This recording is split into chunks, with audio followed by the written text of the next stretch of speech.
evening, ladies and gentlemen. Hello. It's a pleasure to have all you here tonight. My name is Alec Wright. I'm the Chief Innovation Officer of GSVlabs, and we're back for another Pioneer Pitch and Place night. Tonight, the focus is on artificial intelligence and AI that is disrupting industries, society, culture. And it's really exciting to have such a large group, over 145 people already signed in, and an amazing group of startups, judges, and thought leaders for tonight's event. As I said, tonight's the AI pitch night. We're going to start with a quick interview on the trends in technology that's going to kind of dictate the future of artificial intelligence, and then go into 7 incredible pitches from seed stage AI companies that are doing exactly what we're talking about, disrupting and transforming industry. Before we get into it, I want to share a little bit of context on GSVlabs, why we're here, and why it is that we're doing this. So, again, as we've said, this is our pioneer pitch night. We're here focused on artificial intelligence, and again, it's very natural for GSVlabs to be doing this. We've got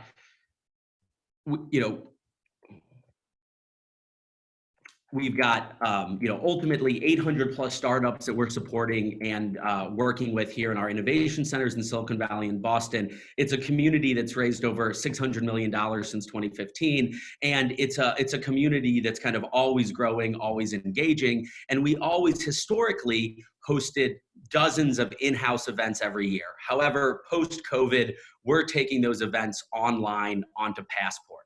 And Passport is our online startup community, our virtual innovation center, with 18,000 startups from over 100 countries, dozens of Fortune 500 enterprises, hundreds of investors, and nearly $1 million in discounted or free technology tools and services. Really an incredible place for founders and entrepreneurs to come to get the support they need to grow their business, but also to interact with amazing events and community like tonight. But before we go much further, we want to give a special thanks and shout out to the AI Fund, an incredible organization and venture builder and investor that is helping curate this evening and make sure that we have a great discussion around the future of artificial intelligence. Really quickly, I want to make sure as audience members, you're in the action. So don't forget to use the chat. Feel free to ask questions both for our guests as well as our presenting companies. We'll do our best to get those asked and answered. And then at the same time, make sure you're voting on the companies and rating the companies. We're going to give out an Audience Choice Award that will be based upon who is most popular amongst all of you. So really, really looking forward to hearing your thoughts and having you engage throughout the session. But before we get started and before we get much further, want to have an initial conversation about AI and machine learning in the post-COVID world. And we have a great, discussion that'll get kicked off with Nikhil Sinha, the CEO of GSVlabs, and Andrew Ng, founder and general partner of the AI Fund. To get us started, I'd love to throw it over to Nikhil and, take it away. Thank you, Alec. It's a pleasure being with all of you. Thank you for joining us today for our Pioneer Pitch and Place night on artificial intelligence. And thank you in particular to Andrew Ng for joining us this evening for a fireside chat. We're delighted to have you with us, Andrew. Andrew needs very little introduction. One of the pioneers of artificial intelligence, and along with in his new role as the founder and general partner of the AI Fund, Andrew has made a tremendous impact in the growth and support of emerging AI technologies around the world. We are delighted that he's here to chat with us about the future of AI. Welcome, Andrew. Thanks, let me begin.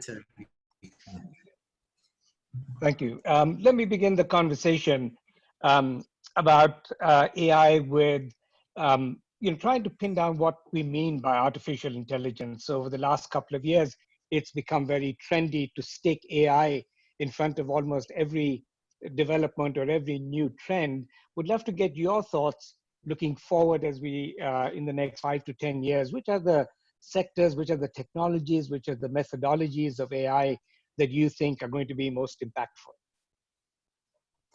Yeah, so thanks, Nikhil. And first, just to say hi to everyone, and I'm really glad you're with us on this on this call.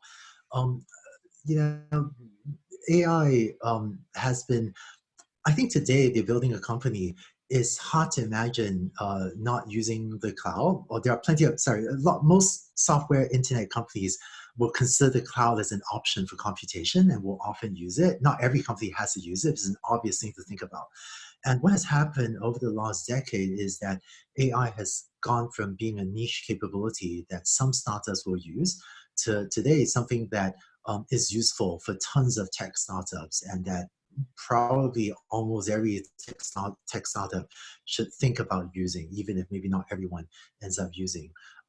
Despite all the hype, I think as you know, Nikhil, 99% of the value from AI applications today is through one type of technology, learning, which means learning A to B or input to output mappings, such as input an email, output is it spam or not, or inputs an audio clip and output the text transcripts, or inputs English, output French. And it turns out when you find the right business use case for the supervised learning technology, which just means learning input-output mappings, it turns out to be incredibly valuable. Is that what you mean by AI is the new electricity, which I think is one of the most wonderful phrases that you've coined to talk about the importance of artificial intelligence? And we'd love to hear you elaborate on that a little bit and talk about why AI is now this absolutely necessary resource that we should all be looking at. It was starting about 100 years ago here in the United States. The rise of electricity started to transform every industry. And today, it's hard to imagine running a healthcare system or running agriculture or running transportation. All of the major industries, I just hard time imagining them functioning without electricity. And I think AI technology in the last several years has reached a level of maturity where we see a surprisingly clear path for it to transform every industry. One thing I'm excited about is those of us in AI, our community, I think we've already transformed the software internet sector. So companies like, Google, Baidu, Amazon, leading tech companies, there's still a lot more work to be done using AI, but they've already really transformed their businesses using AI. One of the most exciting things to me is for it to now go and transform all of the other industries. Living in Silicon Valley, as you and I do, sometimes I find it easy sometimes to forget that the economy is much bigger than this software internet tech bubble we live in. And I think the biggest untapped opportunity for AI is to go help all of the other industries and all of the people working in all of these other industries enjoy the fruits that we can create now with AI. Sure. And I think that you're absolutely right. I think we begin to somewhat minimize the still fundamental importance of industry and manufacturing and the potential uses of artificial intelligence to begin to transform those sectors as well. I wonder if you have any thoughts on what the current pandemic has done to the way in which we think about industrial growth, both in the US as well as abroad, and how what will we see the acceleration of the application of artificial intelligence as increasingly more and more of our processes take place remotely and through mediated and computing devices rather than directly and face to face.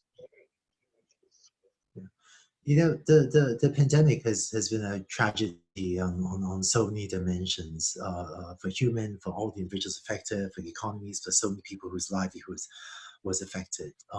One effect that came out of the pandemic is I am seeing a lot of companies accelerating their digital transformation and also their AI transformation. Maybe a few years ago, before the pandemic, the digital transformation, it was a very important initiative, but for some companies, it could wait another couple of years. But now with social distancing in many countries, at Landing AI, we're a portfolio company of AI Fund and where I'm CEO, many companies reached out to us recently saying specifically with the pandemic, we need help even more than before with the digital transformation because that's the only way the companies can function. Maybe one concrete example, one of my partners in manufacturing is no longer able to get as many people into his manufacturing plants, very large plants, because of social distancing requirements. And he actually reached out to us to say, look, Andrew, we just can't put as many people into physical manufacturing plant as I could, 6 months ago. So I need more AI tools and greater levels of automation. So I think the pandemic, for all the human tragedy it is creating a lot of tailwinds for organizations that can help companies with digital transformations and AI transformations. And if I may, I think, in chat,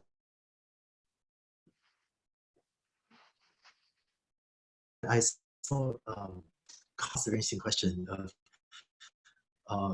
so I think there's such thing as an AI company, so how do I define it? I find that I'm actually not a huge fan of some companies are known as engineering companies, some companies are known as product companies.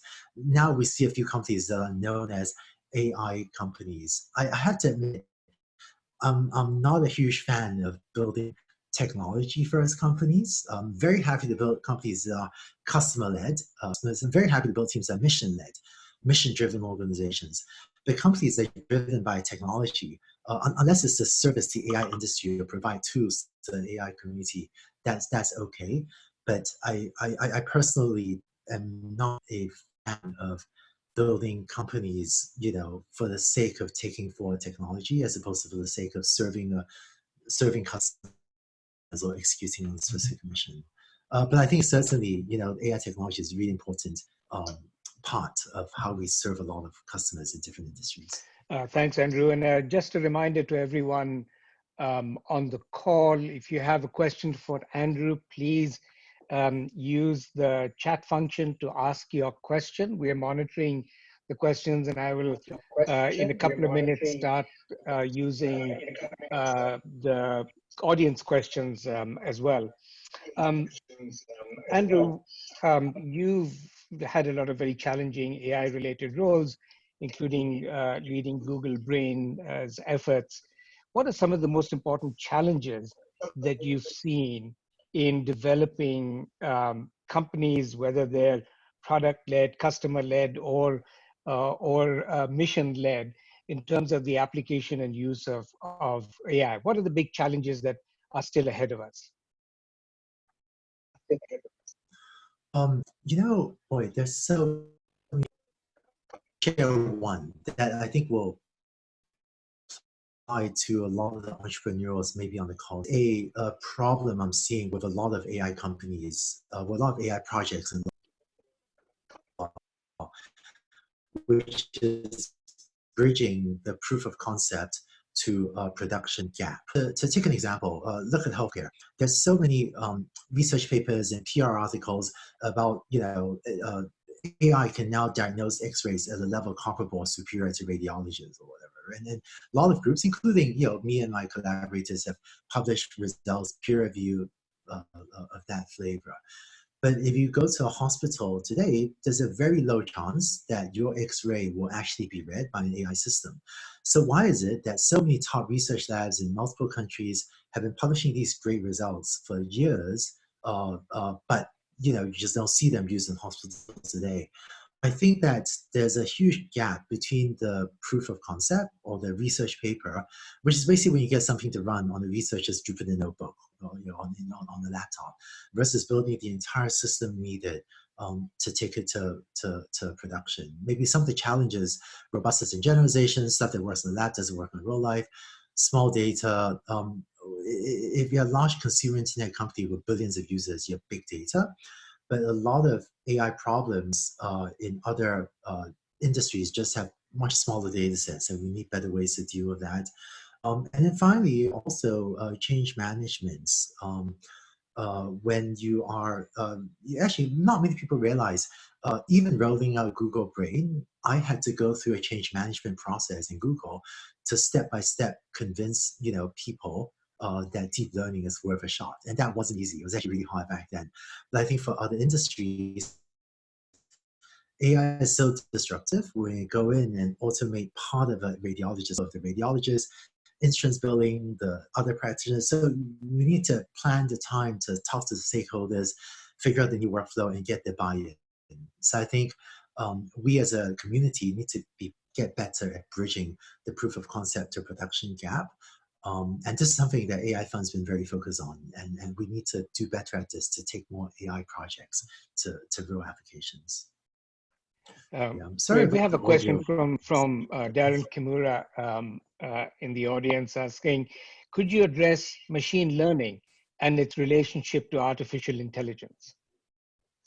Let's see. So machine learning is a specific set of techniques that is a subset of AI.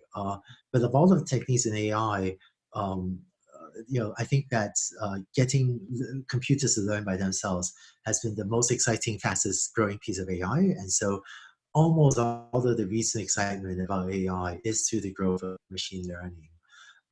I actually recently published, actually it's been a while now, published a short course on Coursera titled AI for Everyone that talks about this terminology. A lot of terminology is very confusing. Even experts in AI, don't always get our terminology straight.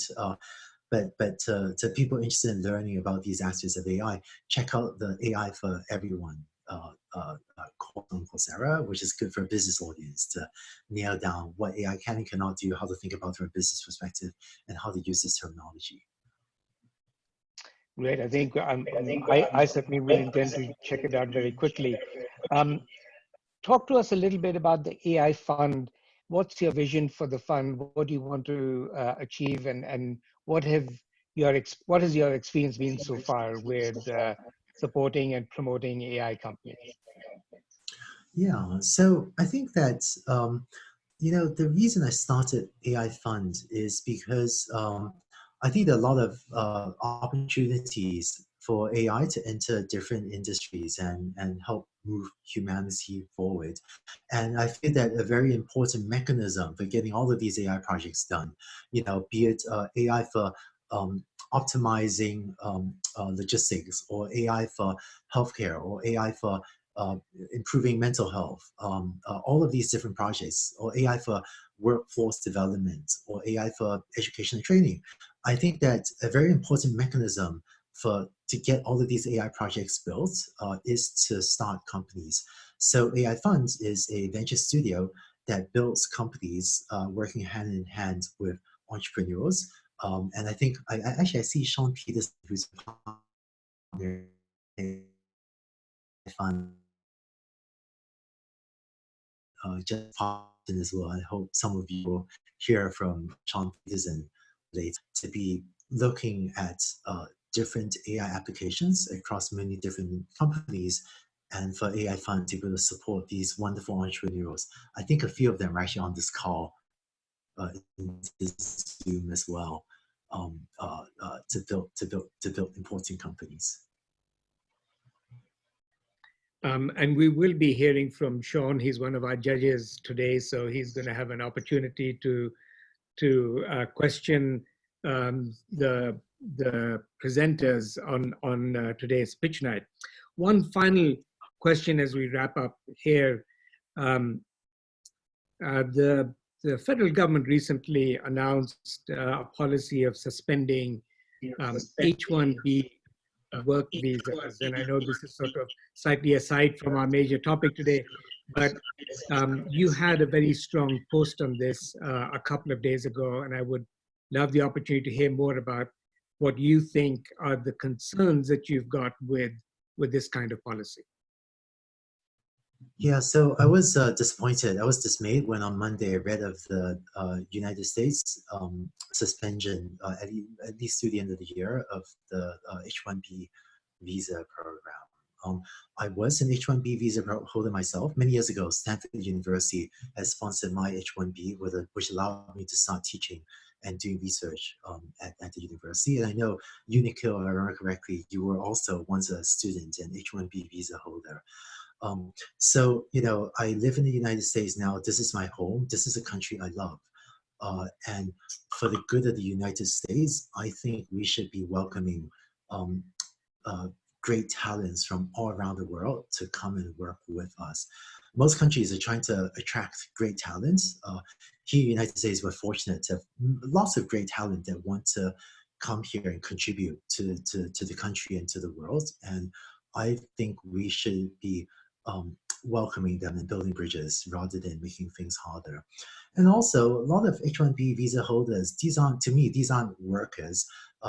These are my friends or my students and my collaborators. And when I hear of, I've had multiple friends tell me over the past several months that they were very stressed out. In one case, one of my friends told me she was having a hard time sleeping at night because of worries about visa problems. And we live in a world that should be competing with talent, and I want these people to come, be all of our collaborators, rather than give them the uncertainty that would most likely, more likely or not, cause them to turn away to different countries. So I felt the suspension of the H-1B visa program, I think, is bad for the United States, and it's bad for innovation, and it's bad for the world. And I hope we can find a better path forward. For myself, I think I remain as committed as ever through education and through other things to create opportunities for as many people around the world as I can. And I hope, we published a newsletter called The Batch, and I wrote a long letter about this in The Batch earlier today. I hope that we, the entrepreneurial community and the AI community, with work from home, the internet, I hope we can build a community that transcends national borders so we can all come together, watch out for each other, and keep on building these things for the betterment of humanity, even in this unfortunate era when immigration is becoming more difficult in multiple countries. Thank you, Andrew. It's always a pleasure talking to you. Thank you for partnering with us on this pitch event. We look forward to building a close relationship with the AI Fund, and we look forward to having you back as a guest sometime in the future as well. Thank you for your thoughts. And now it's time for the main event, and over to you, Alec. Thanks a lot, Nico, and thank you, everyone. Thank you so much to Andrew and Nikhil for that great conversation. Truly appreciated it, and a great primer and framing for the pitches that we're about to hear, and see some of those startups that are applying artificial intelligence to these groundbreaking industries and opportunities. If you want to explore more about the topic and hear more from Andrew, you can check out aifund.ai. or any of Andrew's courses on Coursera. There are a lot of them, and for every level and every kind of area of interest. But to provide some concrete examples of how artificial intelligence is transforming industries, we've gone and curated seven early stage, kind of seed stage, emerging artificial intelligence companies that we think have incredible potential in front of them and a real chance to make a big impact. And as a reminder, as you're seeing these companies chat, ask questions, vote, because in the end of the day, your votes are going to help us determine who the Audience Choice Award is. And when we're thinking about what these companies are competing for, ultimately tonight, we've got a fun kind of group of prizes. We are, through the pitch night, we'll be offering a grand prize of $2,000 cash and 2 free memberships to GSV Passport, as well as a fast track to the United States competition inside the Entrepreneurship World Cup. As well, the People's Choice Award will go $500. So please, as I said, don't forget to vote. The folks that will be judging this great group of startups tonight is a panel of judges that we put together that are an incredible mix of AI VCs, operators, thought leaders, to kind of, interrogate these founders and ultimately share their perspective on who the top startup is. We have Sean Petersen, who's a general partner in the AI fund. We have Juan Scarlett, who's a senior advisor at GSVlabs, and then Laura Juan, who's the managing director of Silicon Valley Data Capital. And before we get into the first pitch here, I'd love to take a minute and have each one of these judges, unmute, turn their video on, and give a quick introduction to themselves, as well as answer the question of, what is it about artificial intelligence that first got you interested? What got you excited about AI? So let's take a moment and meet our judges. This is Sean Petersen. I'm hoping everything is working. I've had technical Petersen working.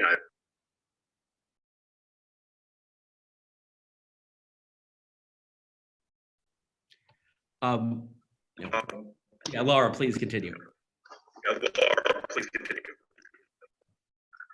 So Laura Juan, I'm one of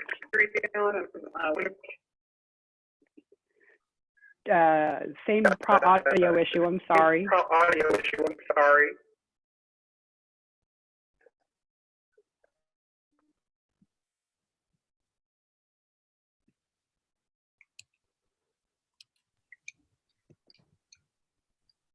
And if you could mute when you're not speaking, that would be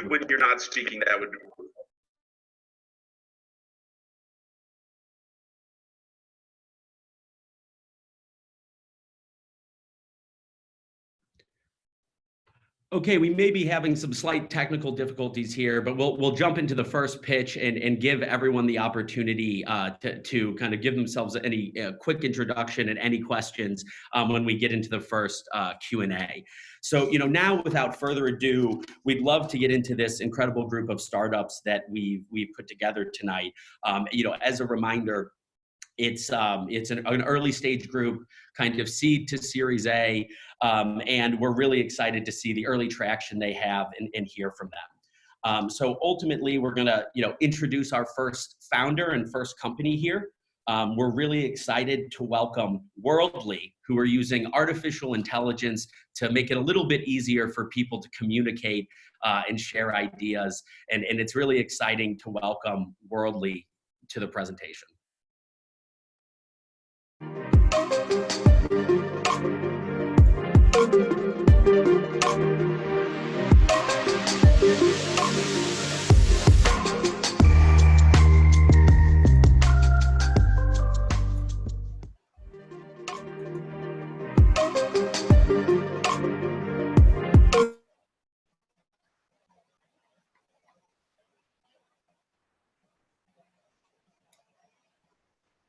Hello, everybody.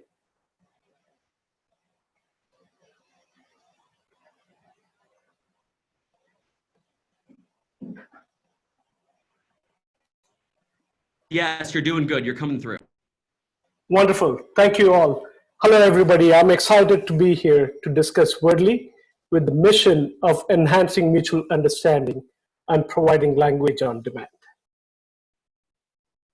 Worldly is a cloud-based AI platform that provides simultaneous interpretation across languages with the focus on increasing enterprise productivity and inclusivity. I want to give you a snapshot of where we are as a company. We are approaching 1 million in ARR with minimal funding, and our platform has been validated for security as well as for the quality by multiple tier 1 companies. I would like to now show you a quick demonstration of how our product works. I'd like all of you to go to the website, the URL that's on the right side of the screen. Choose your language. You can choose one of the 16 languages, enter the secure code, and join the session. What you will see here is everything that I'm presenting should be coming in the language of your choice. You can change the languages on the fly. We support 16 languages today. You can also hear the translation on your own devices if you want to. I encourage all of you to follow the rest of my presentation in the language of your choice on your own devices. We are initially focused on enterprise use cases where the need is immediate, even so more now than ever before, given the current shelter in place and the travel restrictions. The market is big, the pain is high, and the need is immediate, if not urgent. Today, interpretation is serviced by humans. You need 2 translators for every language that you want to support. By nature of the problem, the talent pool is restricted, and hence the current solution is truly not scalable, making it very expensive. As you can see, our solution is highly scalable. Speakers speak in their language of choice, audience and attendees hear in their language of choice, on their own devices. This is truly language on demand and very scalable. Here are some of the logos that we have acquired thus far in our journey. We are continuing to acquire more as we speak. We're seeing great revenue growth. We went commercial in Q2 of last year. We have met our current Q2 growth target, revenue target, and we're well on our way to meet and perhaps beat our Q3 and Q4 revenue targets.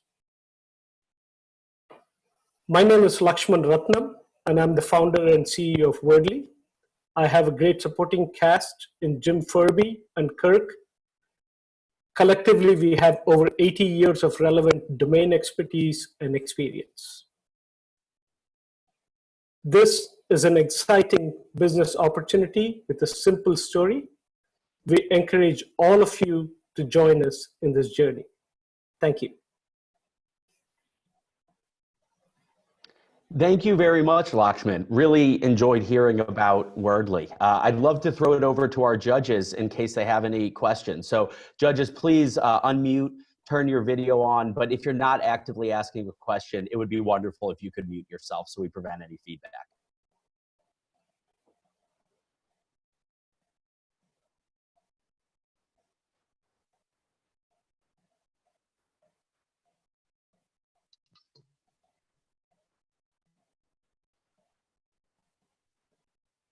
Hi, Juan, do you have a question? I do. Thank you. Thank you, Lakshmi, for the presentation. I'd love to learn more about the business model. How are you charging customers? Is it through prepaid time or through monthly subscriptions? I would love to hear more about that.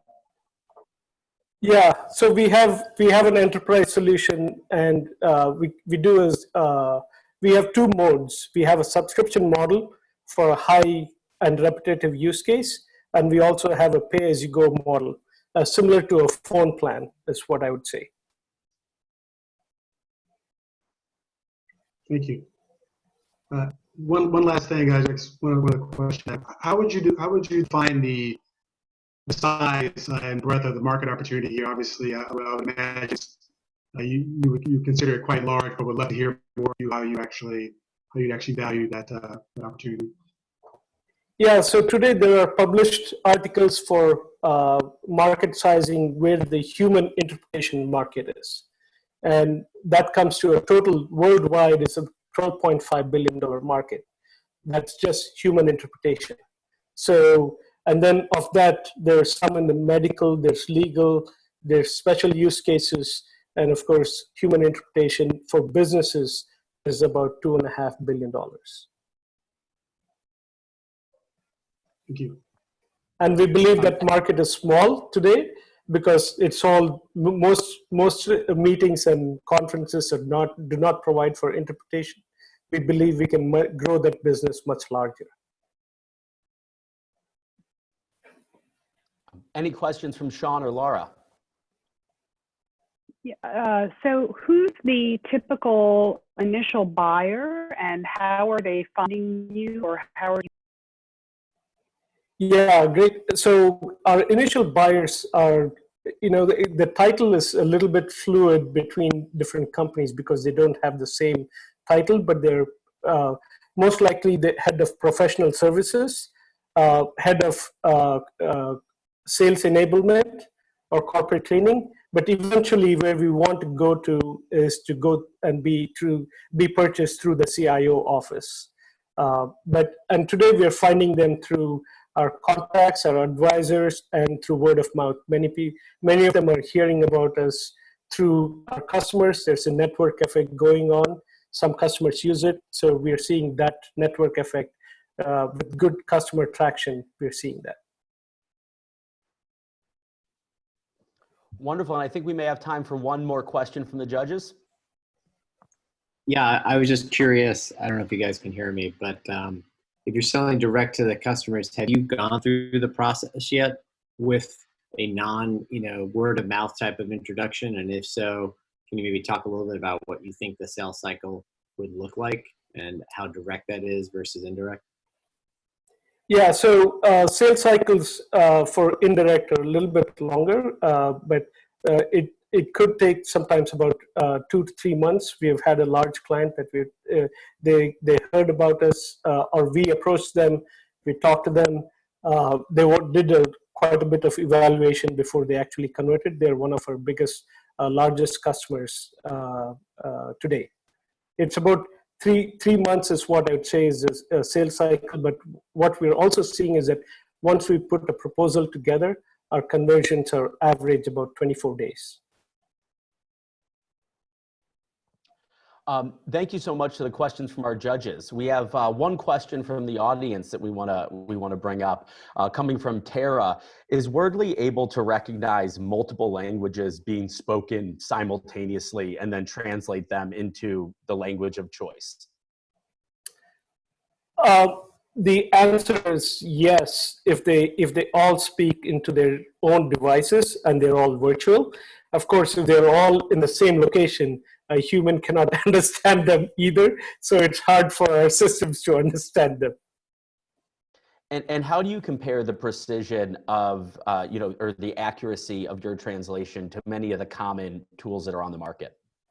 Yeah, okay. I mean, today we believe we are better than them. We have customers have evaluated us. There are solutions that are out there, but predominantly we are. We believe we have done some measurements, and we have some unique techniques where we actually improve the accuracy as we go along in the conversation. So there's some IP and unique implementation there that we have. Wonderful. Thank you so much, Lakshman, for sharing some information about Wordly to us. We're really excited to learn about it. And if you'd like to connect with Lakshman after this, don't forget to check out his profile below, and you can send him a message and ask any other questions that you might have. Thank you again. We'll now move on to our second pitch of the night, which is coming from BlastPoint. We're really excited to welcome the BlastPoint team. They are using AI to transform the customer engagement and management process. Now to you, BlastPoint.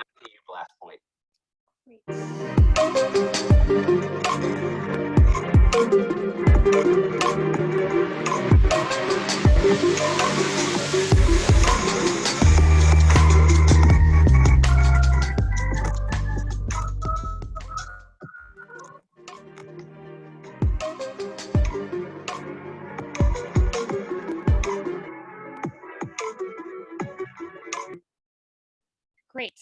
Can you see my screen? We can see it, and you're coming through loud and clear. Wonderful. All right, I'm gonna go ahead and get myself ready.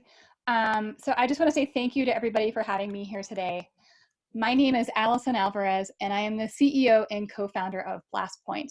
We build software that enables large enterprises to treat their customers like people, individual by individual. And right now I want to acknowledge that we are in an unprecedented economic downturn caused by a pandemic. And so I want to talk about specifically how we're helping our customers right now in market get to the other side of this crisis. And specifically, I want to talk about my utility customers. So they have footprints that cover literally millions of households. And at that level, they can all start to really look the same. And we know by this fall, there's going to be a number of households who are going to be completely unable to pay their bills and likely go into collections. And how do you deal with something that big? What you do is you treat customers according to what their exact needs are. And you start out by focusing on who needs your help. And from there, understanding exactly who they are. And when you shut off somebody's gas, somebody's power, somebody's water, everybody loses when that happens. And so what you want to do is act proactively. So you want to help those households now, rather than a few months when people are going to be in so deep that it's going to be hard to help them. And so what we do is understand who needs what. So you won't treat a customer who's been dealing with poverty for years the same as somebody who's recently unemployed. And you have options like payment plans, deferred payments, assistance programs that can keep people afloat. And this is what we provide to our customers, along with a whole suite of other solutions that help optimize their customer journey anywhere where they come into contact with a human. So it can be anything from introducing new products to correcting customer churn. And we get real results from our customers, anywhere from saving them millions of dollars to enabling their teams to act like the rock stars that they are capable of being. So our system's fairly straightforward. We sell it as a subscription, and our customers buy a certain number of slots for their business initiatives. And once we understand that, we build complete detailed customer profiles, taking their internal data and combining it with external data to create profiles that cover thousands of variables. Our machine learning system, what it does is it creates a hyperdimensional space and then folds it together according to what's most important for solving the problem. And from there, we're able to get customer clusters that tell us who to prioritize, how to talk to them, how to solve their problems. And these results are able to be shared and used at all levels of the org chart. So we are 3 times revenue where we were in 2019. It's only June so far, so we just crossed the $1 million ARR line. We're absolutely crucial for our customers, all the way from the utility field all the way up to one of the largest car makers in the world. We have a gigantic total addressable market, over $6 billion in 20 verticals. Our biggest opportunities are in enterprise and energy, which is why we're there right now. So we stand apart from our competition, first by protecting our IP with patents, and second, by our unique approach. So by making data as human as possible, it means that people who aren't experts in data are capable of using our self-serve system to get the answers they need without relying on their IT department.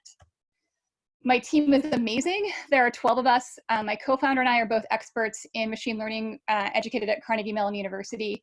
My chief of sales is an executive from Cisco.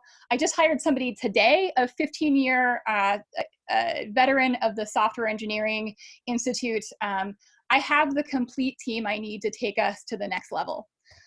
So I really want to thank everybody for hosting us today. We're raising a round right now, so if you're interested, please get in touch with me. Otherwise, thank you so much. Thank you so much, Allison. Really appreciate sharing some information about the company. I think there might be some feedback. Do you mind muting when you're not answering questions? Perfect. And now let's throw it over to our judges. We'd love to see if there are any questions from Sean, Juan, or Lara.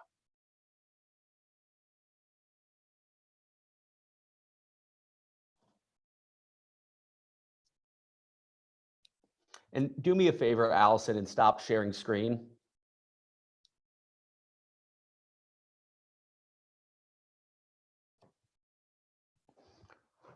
Or actually, you can turn your video on, but if you turn off your presentation share screen. Perfect. Do we have any questions from our judges? We'd love to, please feel free to turn your audio and your video on.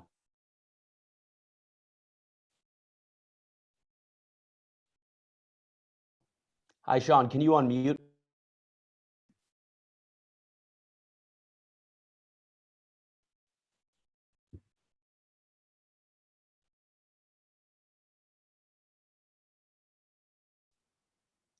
Hi, Sean, are you able to unmute? Yeah, everything's working now. The new Zoom link is beautiful. Perfect. Any questions on your side, Sean? No, I got to hear the whole presentation. I guess the one question I would have is, you began this journey a few years ago, and you noted recently you just crossed the 1 million ARR. What would you say is the expectation for this year, December end? And has it been primarily product development during those first 2 to 3 years, or has it been a market adoption? Maybe talk a little bit about that.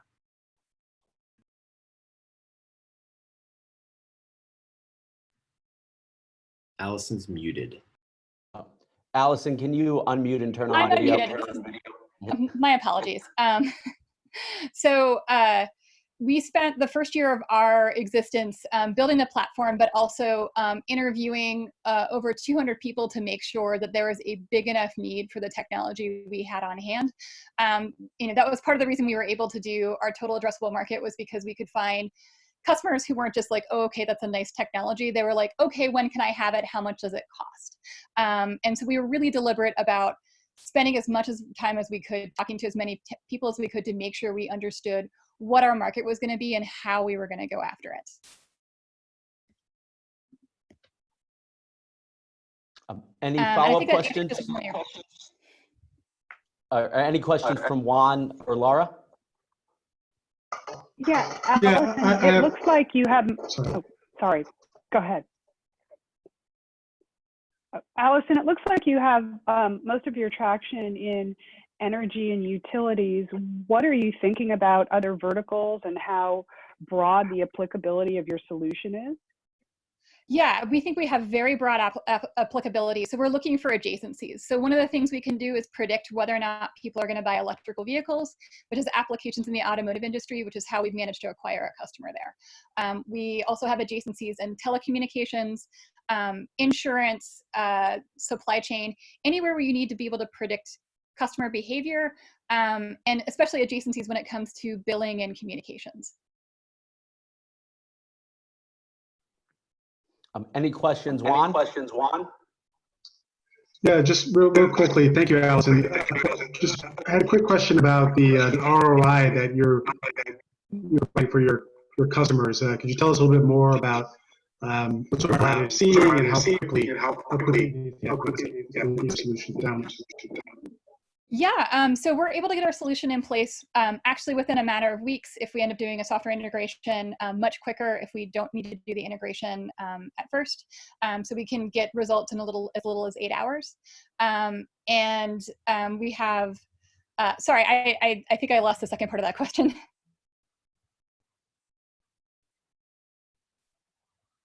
I think the first part was related to the ROI that your customers are seeing, and the second one was just how quickly customers are seeing. So think about one of our case studies in particular. So one of our customers had to meet an internal goal for switching people from paper billing to e-billing. Every time you send somebody a letter in the mail, it costs 60 cents. That's what it costs them. And as you can imagine, they have over 1 million customers. If you can move the needle even a little bit on that, you get really high ROI. For us, we were able to move about 5% of their historical population onto e-billing, which is a huge number for doing that just within a quarter. And that ended up saving them about $1.3 million. We're able to keep people off of collections. Every time you do that, you save literally $1,000. We're able to figure out what customers are going to end up defaulting before they default, so you can route them into other areas for help. So, every time somebody doesn't pay their bill, it's an interest-free loan. So you're essentially losing out on all of that cash flow. And if you can maximize it by optimizing your billing outreach, you can literally save millions of dollars a year.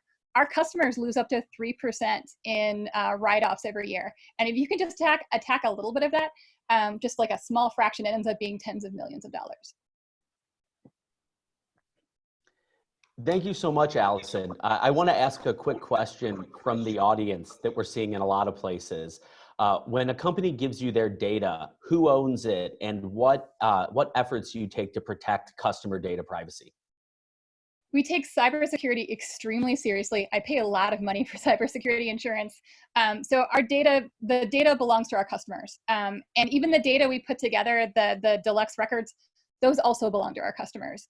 So for some of our customers, they have high risk profiles. We'll deploy on premises so that their data does not leave their four walls. Otherwise, we take a lot of pains to make sure data is free, data is as secure as possible. So we work with AWS to secure private cloud services and lock them down through IP whitelists, encryption, whatever we need to do to keep data as private as possible. And some of the largest utilities in the United States trust us with their data. We survive their data audits. And so, we think we've done a good job of maintaining that and keeping customer data safe, because it's not health records, but knowing whether or not your neighbors paid their bill in full is private. And so we treat that stuff like the private data it is. Wonderful. Thank you so much, Allison. It was a true pleasure. Thank you. We'd now like to transition to our third presentation for the evening. And we're going to be hearing from Delphos, who's bringing artificial intelligence to the energy sector. Delphos, take it away whenever you're ready.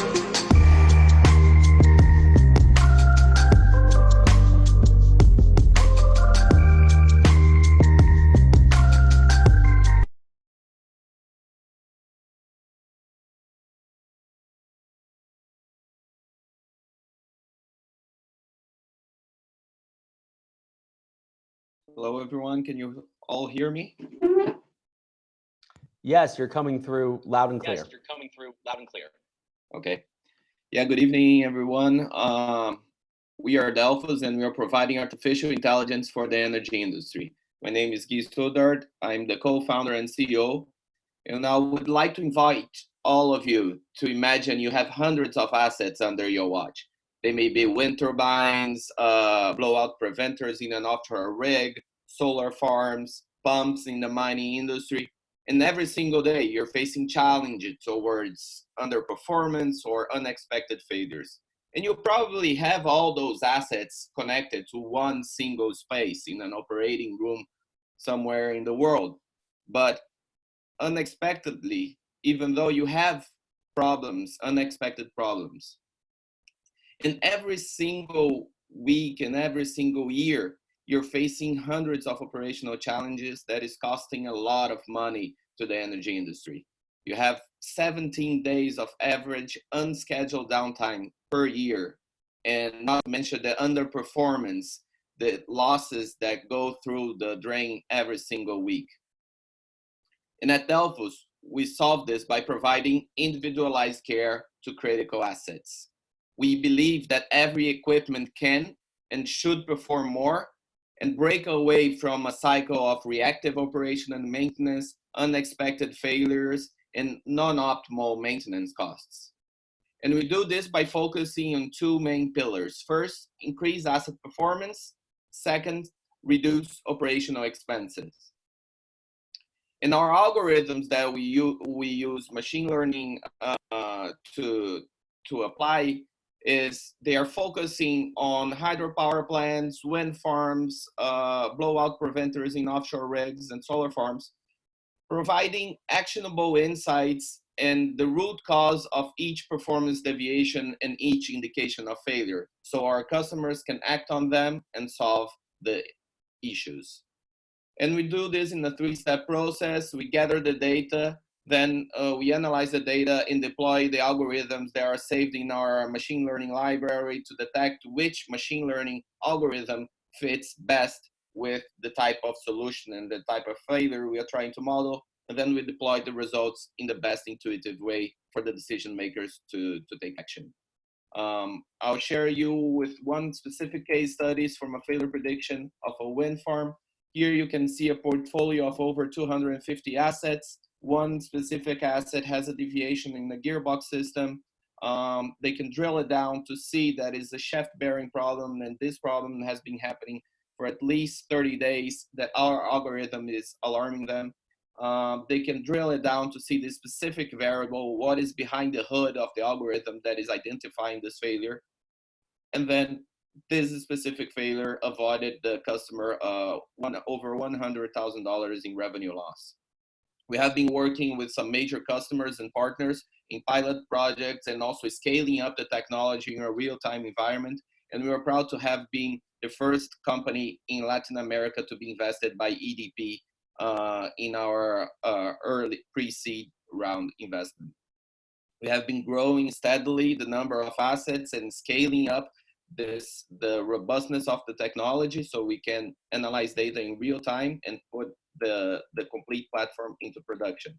We have a revenue model that is based on a monthly subscription fee per asset monitored and a one-time setup fee. We're tackling a huge market, so the digitalization in the energy sector, it's growing. We are not tackling the home energy management system, but still that leaves a big chunk of this market to attack, and we are ready to scale in that front. We have built a very good team of engineers with a diverse background and international experience, and now we're looking to expand this technology and vision to transform Delphos as a machine learning hub where you go to find tested and validated machine learning algorithms so you can easily deploy that across your organization.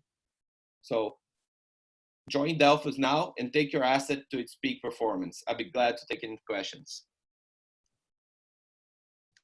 Thank you very much. Really appreciate you sharing some background information about Delphos. Would love to turn it over to our judges. And just to make it a little bit easier, I'm going to go one by one and see if any of our judges have questions. Laura, any questions from you?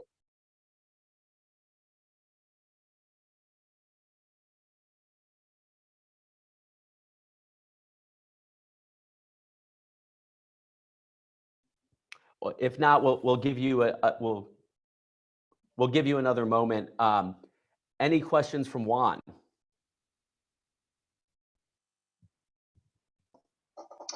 Yes, thank you for the presentation. So real quick on the on your algorithms, I guess I'd love to get a better understanding for how long you train your algorithms on different forms of energy equipment to get them to be so precise and so effective at predicting failures and to improve their operating efficiencies. Great. So when we're talking about the amount of data we need, it's going to depend on the type of asset we are going to monitor. So in broad terms, we need at least one complete functioning cycles or operating cycle of the type of asset. In a wind turbine, since we have periods or months of high winds and low winds, so we need at least 1 year of data to have a complete sense of the behavior of this machine that is always working on the transient. That makes a further challenge. And so with 1 year of data, we can see at least most of the scenarios and reduce the risk of false positives. But if you're talking about, for example, pumps and blowout preventers in the offshore rig, that's going to reduce to maybe one month or 2 month operating period, as long as you have a complete operating cycle of lows and highs.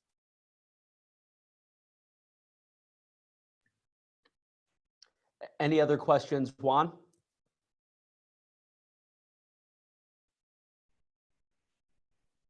Any questions, Sean? Yeah, just 2 quick questions. Great success, Guy, and nice to see you guys growing. Out of curiosity, just I noticed there's about 1,500 plus assets, I think, if I caught it correctly. Interested if there's high concentration in one of those, i.e. one of your customers is a big portion of that. So if you could just nail the size of your largest asset owner.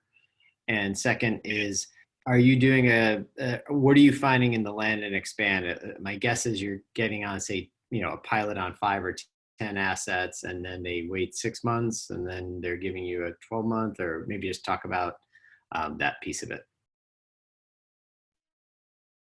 Great question, Sean. Yes, we have a large concentration of assets in the hands of a couple of customers. So on average, our 3 main customers have 300 and 350 on average assets each. And then we have several smaller customers that have around 50, 60 assets each. So these are the main production customers. So the customers that are buying the complete model and we're processing data in real time. When we're talking about the pilot projects, the general journey is we do a 3 to 4 month specific pilot project with 5 or 10 assets to prove one specific point of the technology. Maybe the customer has a gearbox issue with a certain type of asset, and then we validate this in the 4 months, and then we usually do a software as a service contract for 24 months with 12 months exclusivity, and then he can cancel anytime with a 30 days notice.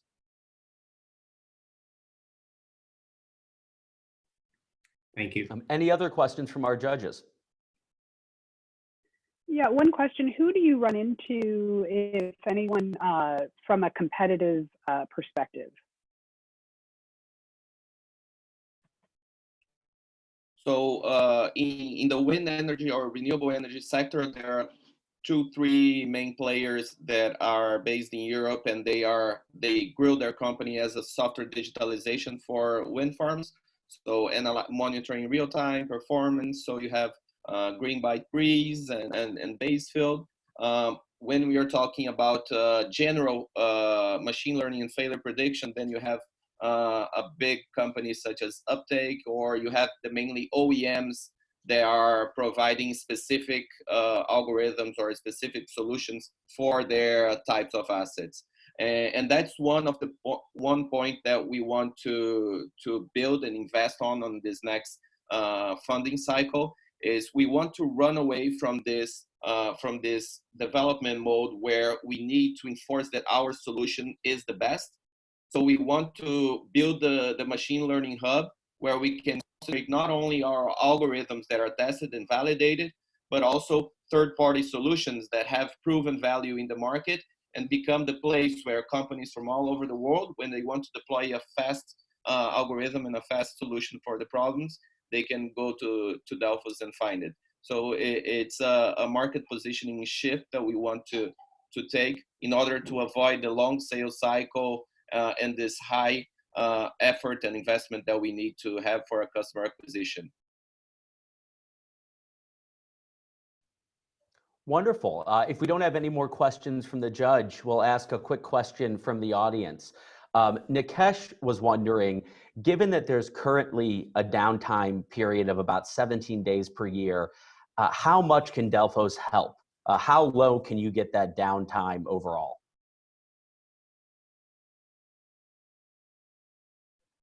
So from our track record within the wind farms, we are reducing over 30% of the unexpected downtimes in wind turbines. When we're talking about blowout preventers in the offshore rig, we are reducing today 15% of the downtimes that they had throughout the year. So on average, we are on those terms, but they are really relative. So to give a more specific answer, we need to run into the details, and I can show you the rationale. Thank you so much. Really exciting to hear about Delphos, and congratulations on the early traction and momentum. Again, for the audience, don't forget, rate and vote on these startups. You can do it in the top left. You can do it below the screen if you're signed into Passport. But we really want to get your perspective on these various teams. Now we'll move on to our fourth pitch. We're really excited to welcome Rubik AI. They're making data valuable for every enterprise, no matter where it's locked away. And with that, we'd love Rubik to take it away.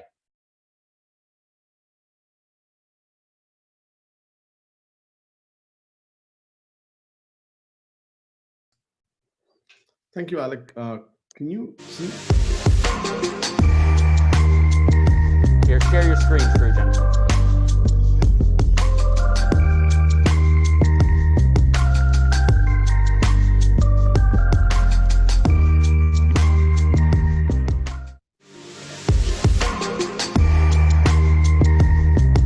Trujan, if you just share your screen over that, perfect. Thank you, guys. My name is Srujan Akula. I'm the co-founder and CEO of Rubik. we started Rubik 2 years ago with a mission to take data to the mainstream customer. Right now, we are at a 3 million net revenue so far. We have $3 billion plus enterprise customers that are using our product in production with a healthy pipeline. And we are in the middle of raising our seed round. So far, we've been self-funded. So the big problem that the Rubik wants to solve is the fact that with all the advances in AI, machine learning, we see all these, fancy applications of AI or data in general.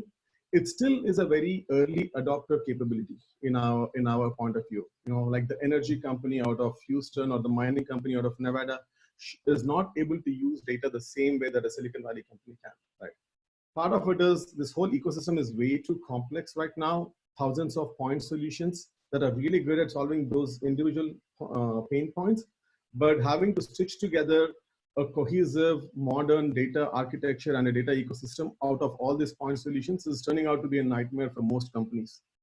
Typically, when this happens, they lean in on an Accenture or a Deloitte or go take a reference architecture and start building this themselves. And what we've seen, the data tells us almost 80% of these initiatives fail to generate the ROI that they deserve. So what we realized is there is a way to, most of what companies are custom building can be productized. There's a lot of commonality when it comes to data management. So we were able to take all that commonality, productize it into what we call a data operating system, and simplified all the complexity, abstracted out all the complexity all the way from ingesting data to making it available so that our customers can just focus on extracting value from the data and not worry about the governance, the plumbing, the connectors, structured, unstructured data, things like that. So that's the big bet we are placing on having a product like DataOS and the simplicity that it brings. For us, this is similar to what Amazon did with the cloud, right? Before AWS, for a company to launch a new application would be a lot of heavy lifting upfront in terms of CapEx to be able to buy your hardware, have network administrators, all those things to just get something off the ground, versus with Amazon, it's one click, you go. We want to do the same thing with data, where companies can literally download and install turnkey data products on top of our DataOS and be up and running in a matter of minutes. So just to kind of reinforce what I just said, DataOS as a product takes care of everything from data ingestion to being able to serve this data to the customers and provide the right tooling for the development community within the customer's enterprise to be able to build turnkey applications or use the pre-packaged applications that Rubik provides along with the DataOS, or you can go and get third-party applications to run on top of your ecosystem. The way this works, so to do this, what we needed to do is we had to reimagine the entire data stack from the ground up.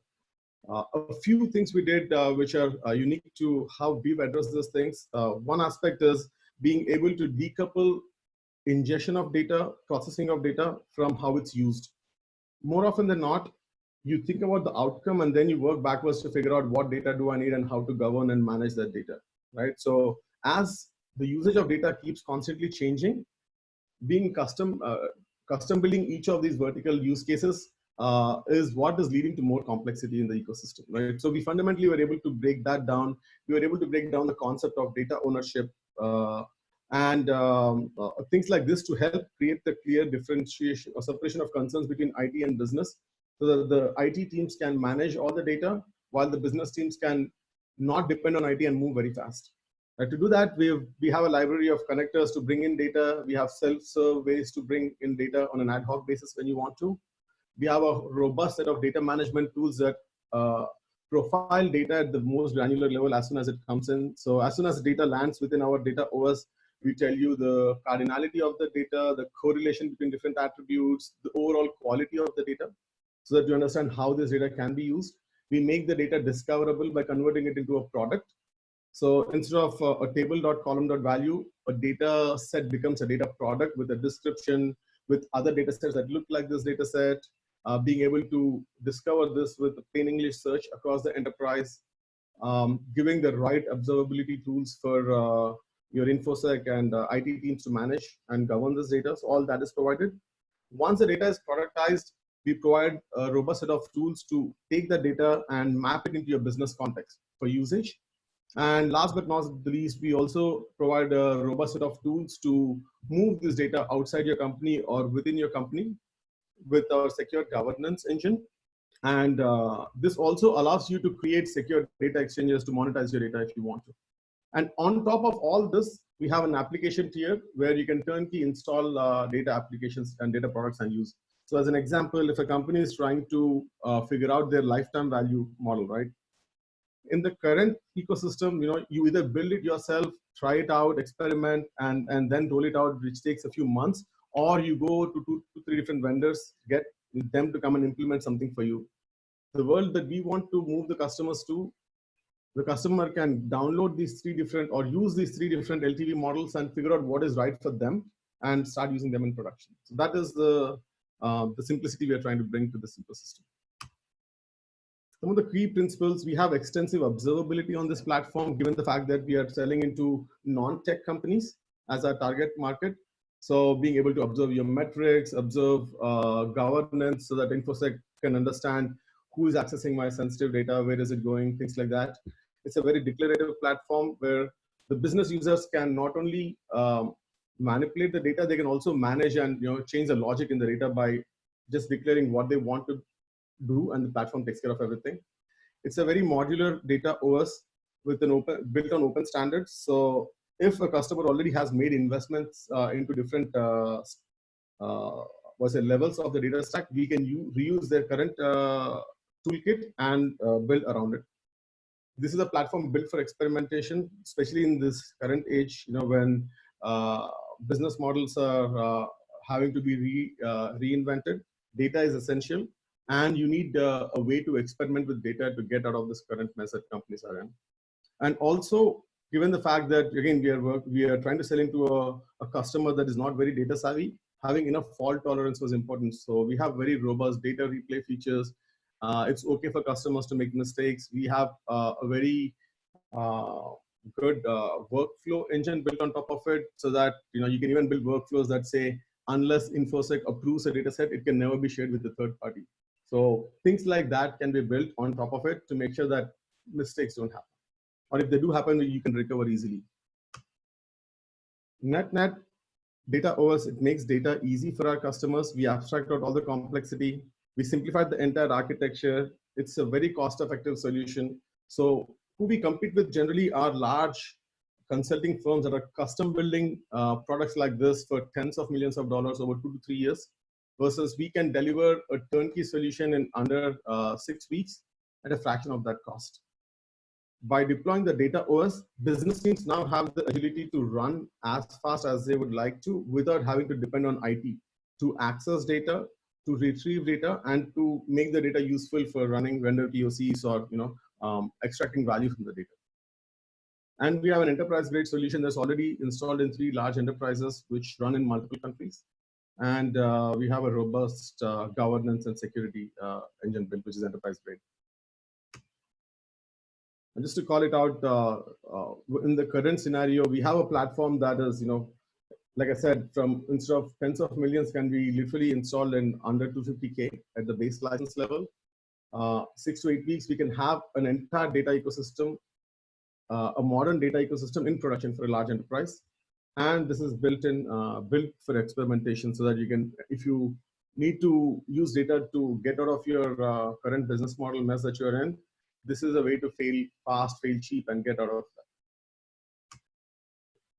So we started with the team of us who've had extensive experience, and we lived through this pain of large data projects failing in companies. And out of that was born Rubik. So Animesh and me are co-founders, and then we have the rest of the team. We are headquartered in San Mateo with 2 offices in India, 27 full-time employees and 6 part-time employees so far. Our business model, we have an annual license. So we provide a pay-as-you-go license where in the first 1 or 2 years of the customers using this, we make it easy and cheap for customers to try out things, figure out how to use data within their organization. And when they're ready for an enterprise-wide adoption, we have a a pricing model, again, an annual pricing model, that is more of an all-you-can-eat option. That's Rubik. Thank you so much, Srujan. Really appreciated the opportunity to hear about Rubik and learn about what you're doing. Would love to give a couple minutes for any judge questions. Juan, do you have any questions to begin? And Srujan, do me a favor and mute your mic when you're not talking so we don't have any feedback. Sure. Thank you for the presentation, Shujan. Just real quickly, who do you consider the primary competitors to your solution? And I guess who are you seeing customers or your customers consider when they're considering Rubik as well? So our first three customers, one has been like one of the world's largest fashion retailers, the largest architecture firm in the world, and alcohol distribution company. So three different companies in different verticals. And in all these cases, we were able to beat out an incumbent, Accenture, Deloitte of the world, right? Because a lot of these companies generally go lean in on these large SIs to come in and custom build these for them, right? And that's where we see a lot of failures happening. And there are companies that are trying to build these sort of turnkey ecosystems. Matillion is one such company, Solix is another.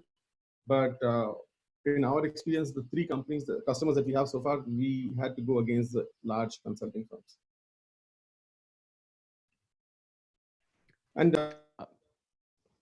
our product, since I was talking about the consulting firms, is data OS can be installed on the customer's cloud or their premises. So we are agnostic of cloud. So we already have our solution deployed on GCP as well as on Azure. And we can also deploy in a multi-cloud hybrid or data center environment. Because at the end of the day, we want our customers to own data and truly be self-sufficient with data. That's what we want them to get to and not be dependent on a vendor. Any questions, Laura? Yeah, could you talk a little bit about, it's hard for me to tell what the use case is initially for a customer because, and it's hard in such a short time to really describe how people get to value quickly and to what extent then that is repeatable. That would be really helpful from a sort of case study perspective, if you will. Customers that we worked with, they were working off of a week-old marketing data, given the fact that they have legacy systems, mainframes, and modern systems and everything in between. So right off the bat, we were able to deliver that data in a real-time fashion to power their digital experiences in a more cohesive fashion. The second thing is, we bring in data not just from the customer domain, but from the entire enterprise into one place, right? So this becomes like your single source of truth within the company. So that now allows you to find insights and derive insights which were not available, otherwise, right? So for our third customer we're working with, we started off with powering their e-commerce and digital use cases to now helping their advertising team increase the value of their ad inventory and also providing tools for their data management practice as well. So it's been pretty wide across the organization. Any questions, Sean? Yeah, I'm interested in who you actually sell to. I've looked somewhat in this space before, so I've seen people selling to the data teams and chief information folks. So I'm intrigued by who are you selling into, and maybe who do you really want to sell into, and why? Right now, we've been selling into the marketing teams and the CDO organizations while getting buy-in from the IT teams. So we have to, because at the end of the day, IT has to manage the data management layer of this. So we need to kind of sell them on the tooling that they have and how this makes their life easy. But eventually, the guys who are writing the check are the business teams, because this allows them to reduce that dependency on IT and move quickly. Wonderful. And one quick question from the audience.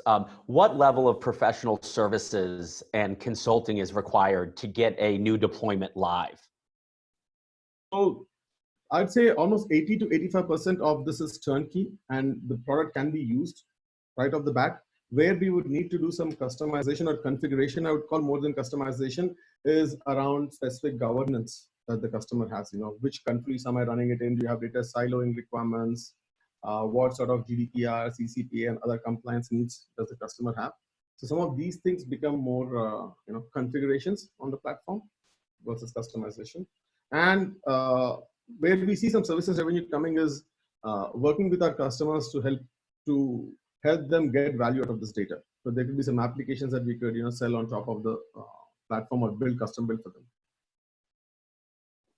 Thank you so much, and really appreciate you sharing the Rubik vision with everyone. With that, we'll move on to our next pitch. We'll be welcoming CapitalWise, to the channel to talk about how they're helping banks transform the customer experience. CapitalWise, take it away.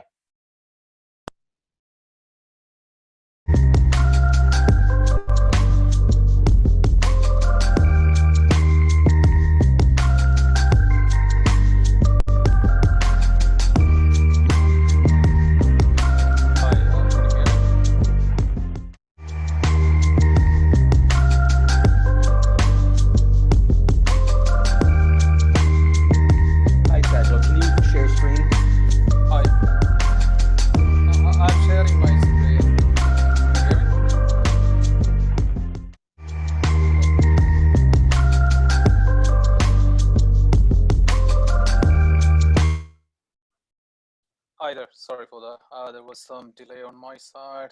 Apologize for that. Can you see the screen?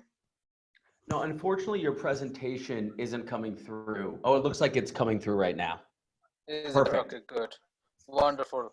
Yeah, thanks for the opportunity, first of all. This is Sajal here. I'm the founder and CEO of CapitalWise.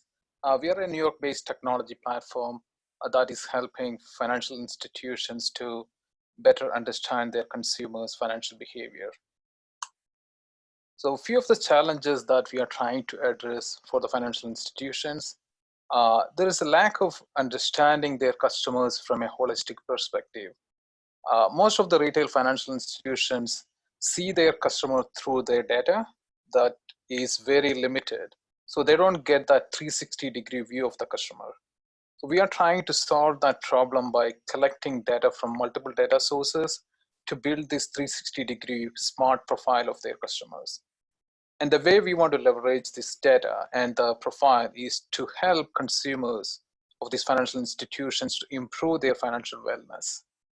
Last but not least, we see there is a huge gap between consumers' expectation when it comes to the actual user experience and the products that the financial institutions are offering, because consumers are more influenced by the other products out there, like social media and other products out there, and they expect similar sort of experience from the financial products. So we are not trying to reinvent the way the financial institutions work. We focus mostly on the mid-market retail banks within the United States. And these financial institutions are built on high-touch relationships, and we don't want to change the model they operate. So what we are trying to do is to build a layer of technology top of their existing high-touch relationship so that they can scale these high-touch relationship to the customers who are not able to access those type of relationship at this point. So you can see the platform has a set of features. We start with event detections and triggers. So we look for the data feeds from multiple data sources, including the primary data that we collect from our financial institution partner for events and triggers.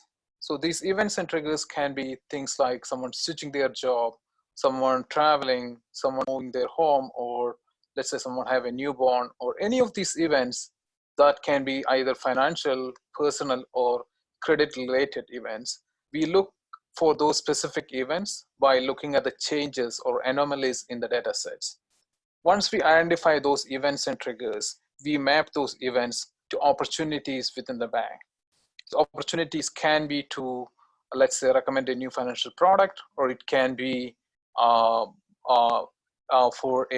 creating a new deal within their CRM system, or it can be triggering a marketing campaign based on these changes, what happened to the customers.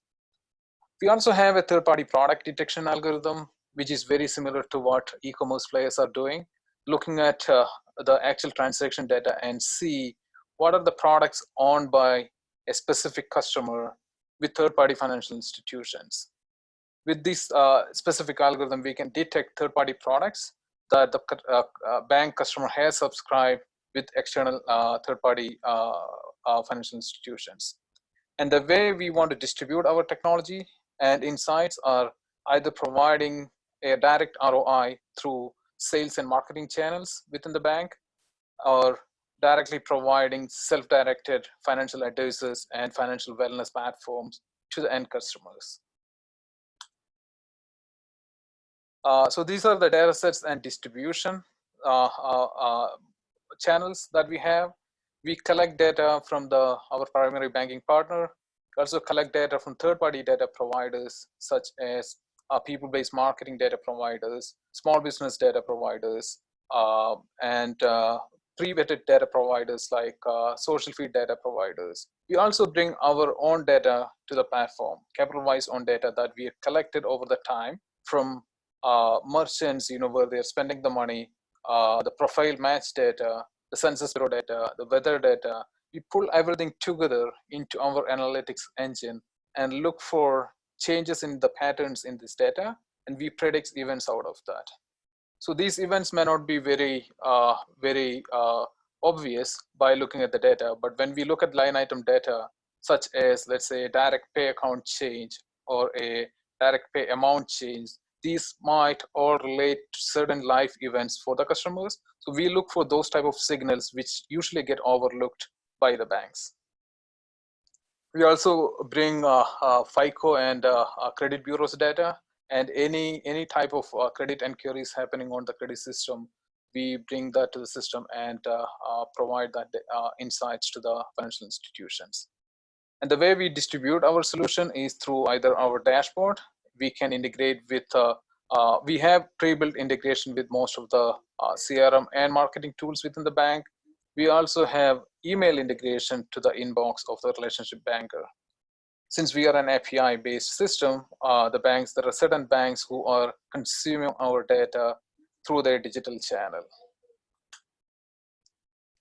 On the product features, we have a personal banking engagement platform, which look for financial events or personal financial or credit events for the for the specific customer, and map those events to opportunities within the bank. We also have a small business customer engagement platform, which is very relevant at this point because there are a lot of small businesses struggling because of the COVID thing. So we look for signals like small businesses going out of business, or businesses listed for sales through other sales listing websites, businesses who are hiring more people or losing people, the utility bill change, everything that might be relevant for the banks to help these small business customers well. We look for all those signals and provide that insight to the bank. We also have this financial wellness platform, which is more customer-facing things that the banks can leverage.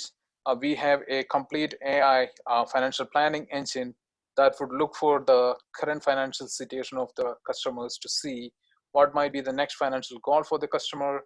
We nudge them to achieve those goals through cash flow predictions and nudges. Then we have a complete workflow starting from simple savings to investing to retirement planning. At any point, if the bank lacks any of these pieces in that workflow, we could plug in our own solutions like micro investing, or we have third-party providers who could actually provide like financial retirement planning or insurance, those type of providers. These are the few banks that we are working with at this point. We have partnership with few of the core banking providers and Community Banking Association, who is also an investor in the system. On the innovation partnership, we were part of Techstars, the Barclays program, FinTech Innovation Lab in New York, and Venture Center, which is run by Little Rock Association. Here is the team. We are the management team is based out of New York. We have engineering team based in Montreal, Canada, and also a small team present in Bangalore. We are revenue generating. In 2019, we generated close to 100K in revenue. In 2020, we are targeting closer to 800K. And at this point, we are raising a small round of 1.2 million seed round. And so far, we have raised around 400K to get to this stage. And the targeted ARR out of this round is around 2.4 to 2.8 million. That's pretty much, and happy to answer any questions. Thank you very much. Really appreciate you sharing some information about CapitalWise. I'd love to turn it over to our judges to see if we have any questions. Juan, do you have a question to kick it off? Sure. Thank you, Sajal. Could you tell us a little bit more about the business model? I think you mentioned what your traction was this year or expected to be this year and what it was last year. But could you tell us more about how you're actually charging your customers? And then I have a quick follow-up as well. Yeah, sure. So yeah, that is one differentiator we have with our competitor. We have a focus on the SaaS model, where we are providing our solution through a cloud-based SaaS solution, whereas most of our competitors are enterprise or in-house type of solution or customizable type of solution, which is very expensive and can't be afforded, affordable to mid-market banks that we are targeting. Whereas CapitalWise, we have certain custom solution that we have built for large banks, but most of our customers that we are targeting, we want to provide a SaaS-based per lead type of solution. So the banks pay only when we generate revenue for them. Thank you. And just a second question, you mentioned that you guys are focused on mid-market financial institutions primarily. How are you finding those particular target customers? What is the go-to-market strategy? Yeah, we have two approaches in the go-to-market. One is targeting the large enterprise customers. Those are mostly outbound reach from CapitalWise, our sales team, whereas we are targeting the mid-market banks through our partnerships, mostly the core banking partnership we have with Fenestra and Pfizer and ICBA and other technology partnership we have. So we are not doing a door-to-door sales to the mid-market banks. They are mostly through our partnership sales, whereas enterprise large banks, we are doing a one-to-one sales. Any questions from Laura or Sean? Yeah, you talked about targeting mostly mid-market, but Standard Chartered, Bank America, I mean, these are enormous financial institutions. And I'm wondering, I understand you started as Barclays Accelerator, but you've started so high, and I know, having been part of a very large bank, the sales cycle is very different there versus at a smaller bank.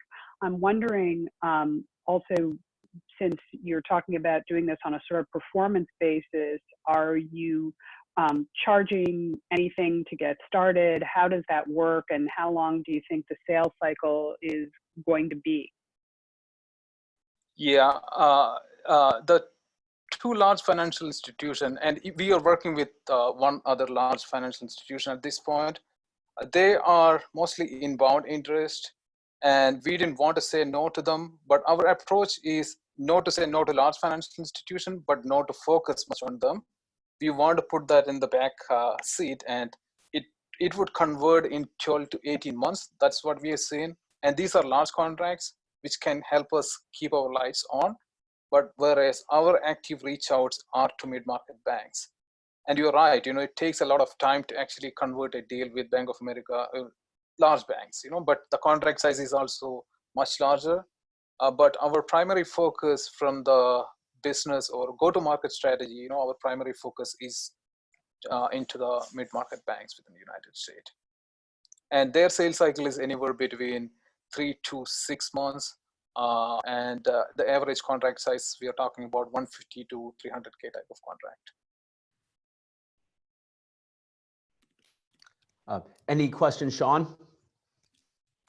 Yeah, just to clarify, it sounds like if you just give us an idea, rough ballpark, how many mid-market banks you have and under contract, and I assume the 150 to 300 is all to you, not like a share under a Finestra or something. But separately, I guess the curious nature I have is, are they taking you on board because they've been trying to sell other products and they want you to qualify the lead for those other products, or are they bringing you on board because they need customer engagement or churn issues? So I'm curious of why the mid-markets are partnering with you.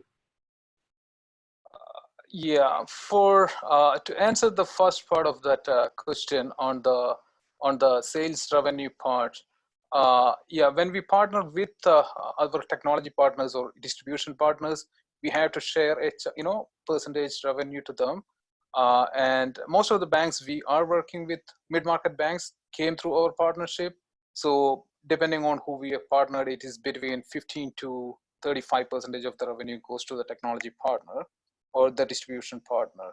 And on the second part, question, to answer the second question, there are few different problems the mid-market banks are facing at this point. There's a lot of consolidation happening in that market, a lot of M&As, a lot of going national or going digital type of things happening there. And they see a lot of value in understanding the customers through a technology platform, especially post-COVID. For us, pre-COVID, it was really a little hard to make them understand why we need a digital technology like CapitalWise, but post-COVID, they clearly get that. This is the way they have to go. So it's mostly for engagement, and also certain banks, they come to us to improve their ROI or the cross-sell ratio for that. Thank you so much, Sajil. It's very, very enjoyable to learn about CapitalWise and exciting to see what comes next for the company. Unfortunately, we don't have time for an audience question on this particular one, and we're going to have to move on to our next pitch. For the next pitch, it's my pleasure to welcome Dymaxion Labs. They're democratizing access to geospatial data and intelligence. Please take it away.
Well, are you seeing my screen?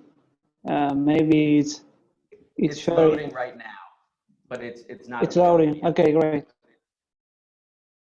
Okay, great. Yeah, it's loading.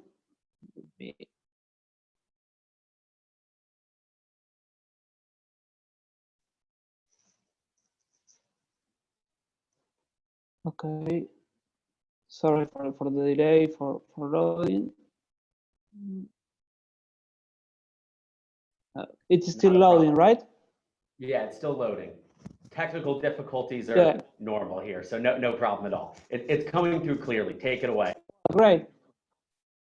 Well, thank you. Well, hi everybody. Thank you for having me here. I'm Federico, CEO of Dymaxion Labs, an Argentinian company. So, well, I will introduce the company. Founded in 2018, we are a geospatial technology company developing a cloud-based API for extracting insights for large areas around the Earth. Our API and computer vision models analyze multi-source geospatial data like satellite imagery, drone imagery, weather data, and the private data of our customers. Right now, we are focused on agriculture, forestry, and climate change. Okay, do you like tennis? In that case, imagine you need to locate each tennis court in the 120 square kilometers of San Francisco.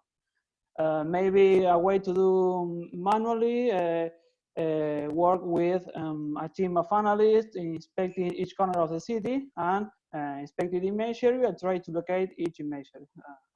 As you may think, it could be a high time consuming job and it's not scaled in a way. So our solution is feeding our geospatial cloud-based API with pictures, like for example, the 10 most important tennis clubs in the US, like for example, the Billie Jean King National Tennis Center or the Bosch Tennis Center in Texas. And okay, feeding our API with that imagery and annotations of each tennis court, kind of 100 annotation, it's okay. And okay, wait 6 hours to let our algorithms working and our API start understanding how a tennis court looks like. Okay. After the training is complete, it will locate each court in, for example, in another city like San Francisco in just 5 minutes. But the key point there is that this scales. You can, and our customers, they can reuse the model to detect tennis courts in other big cities, and they only need our token for our API and only 5 lines of Python to connect that custom trained model with their data and the imagery to mapping in other cities. Okay, in the slide there is a link for a Jupyter notebook with the full use case. Regarding the business model, the revenue generation strategy is based on a subscription contracts. We are targeting B2B companies around the world and focus primarily in agriculture and forestry. Our sales channels, our go-to-market strategy is based on partnership with upstream companies like the satellite manufacturers and companies that already have clients in this domain. The market is about 86 billion. It's projected to be in the next year. And okay, one of our main current customers is Bayer, the crop science division of Bayer.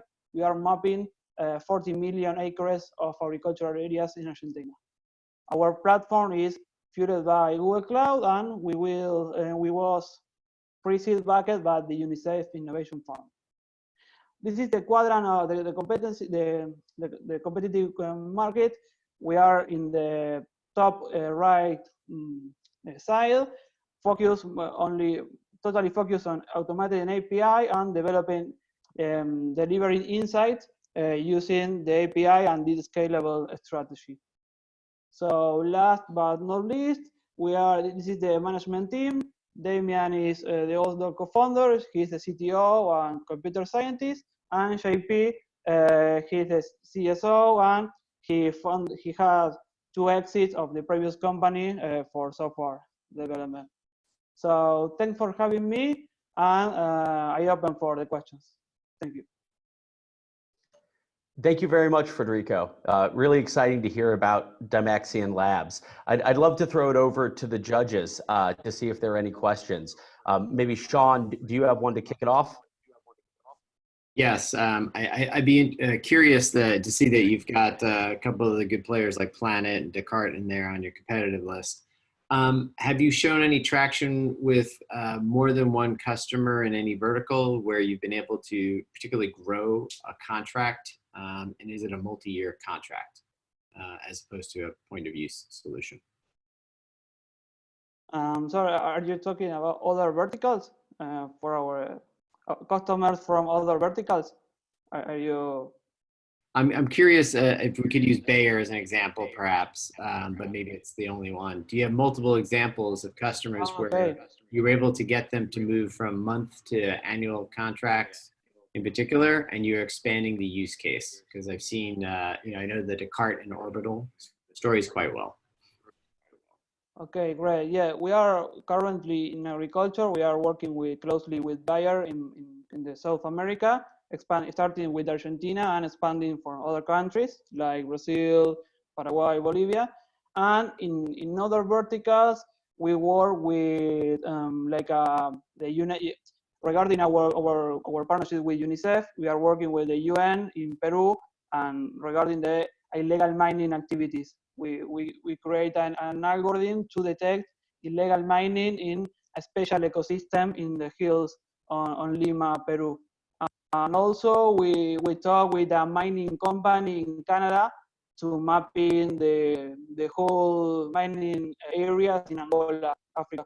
So it's about 300,000 square kilometers looking for illegal artisanal mining activities. Thank you, Sean. Any questions from Juan or Laura?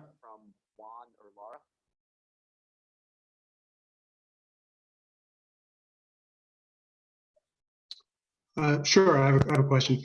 I believe you mentioned it sounds like that you're creating customized algorithms for each of your customers to answer questions they have on geospatial data or in particular locations. How long does it typically take you to create these algorithms? And then once you do create them, do they become the property of your customer, or are they then they're still your algorithms, your property that you could then reuse for other customers? Great. Yeah, we have a base algorithm trying and bespoke for satellite imagery, but we need the proprietary data of the client to fine tuning the algorithm. So the average time that took, it's about, we work like making first a proof of concept to a specific area that took about 4 weeks, and then the client, okay, they do a like of assessment. Okay, that is your precision, that is your coverage, and we move forward to a long-term contract to mapping more gritty areas. So we work like that proof of concept, but moving to a larger areas. That the training, it's about maybe depending the size of sample data of the customer, but it's about the training is about after the proof of concept 1 or 2 weeks, and we try to look in other areas and try to fine tuning for new with that client. Thank you. Do we have any final questions from our judges? Can you tell us where you are revenue-wise, either for both for 2019 and where you're projecting? The last year, the revenue was $200,000, and this year we are projecting $400,000. We are looking for a seed round about $500,000 for trying to scale and open a commercial office in the US. We are planning the commercial office in the US and the technical team in Argentina. Thank you very much. And thank you for sharing so much about Dymaxion. For our final pitch, and thank you for all of our audience members who've stayed through the night, I want to remind you to vote, comment, rate on the companies, because we're going to be ultimately giving an audience award very, very shortly. But before we do that, and before we give our judges the final opportunity for deliberation, I'm really excited to welcome Zemply. And what Zemply's doing is they're bringing artificial intelligence to assure safety for the people that we care about the most. Zemply, take it away.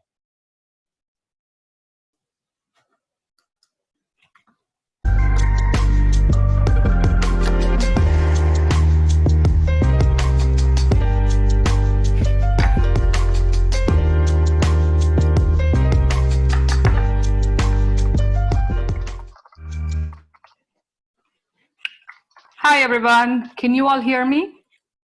You're coming through loud and clear. All right.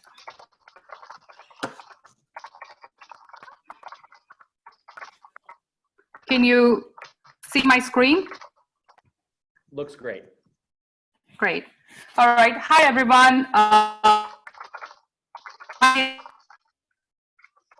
is Pujar, and I'm the founder and CEO formerly from Yahoo and eBay, where I ran their data science and behavior intelligence group. Every day, more than 10,000 people today are turning 65, and this number is exploding.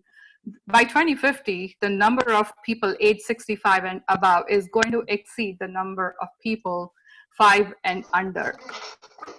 This creates a huge problem because 90% of the aging population today is forced to live on their own in their own homes out of necessity or choice.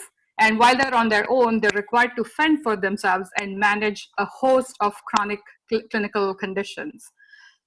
Families are stressed because the rising cost of care and diminishing insurance coverage is forcing them to take on the burden of caregiving, and is forcing them also to make some real hard choices during the most productive times of their lives.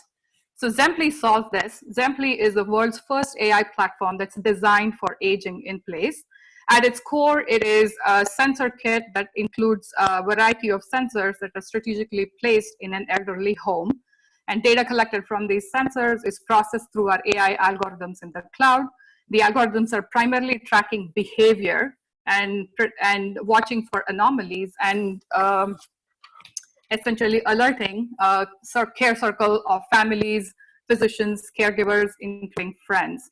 There's a 24/7 monitoring system that keeps track of the elderly in their homes, tracks them for their health, wellness, and safety, and gives peace of mind to the families. So in general, both the elderly and the families can live on their own without requiring a significant lifestyle compromise, while the sensors and the AI are doing the heavy lifting.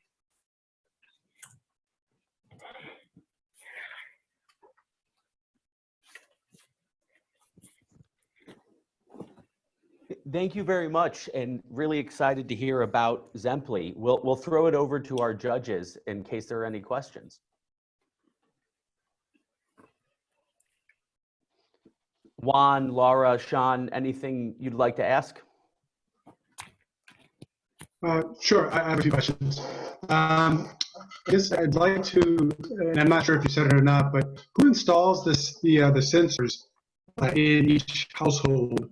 And then as a follow-up question, who is the ultimate sale of the solution to? Is it to the end customer, the elderly person who's being monitored? Is it to their medical insurance provider? Is it their families? I guess I'm trying to get a better understanding from who you're selling the solution to as well.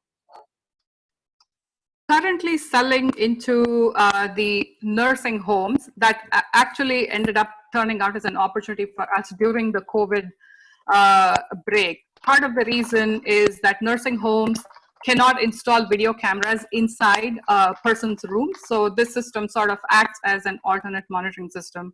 We are 95% B2B right now, but we also have a series of individual B2C clients who we work through with caregiver agencies. So to your point about the question on installation, the package itself is fairly simple in that, we ship it and anyone can peel and stick the sensors on the walls. But because we are also trying to understand the topographical challenges as it comes to homes, whether it's a two-storied home, we're actually sending our own people to do the installation now, which is more of a learning process for us. And as we accumulate that knowledge, we hope that, with our algorithms, we should be able to pretty much simplify the entire installation process. Sorry about, there's some problem, the slides are not moving. Oh, we took the share down because it had hung and wasn't progressing forward anymore. You're welcome to share again if it's working now.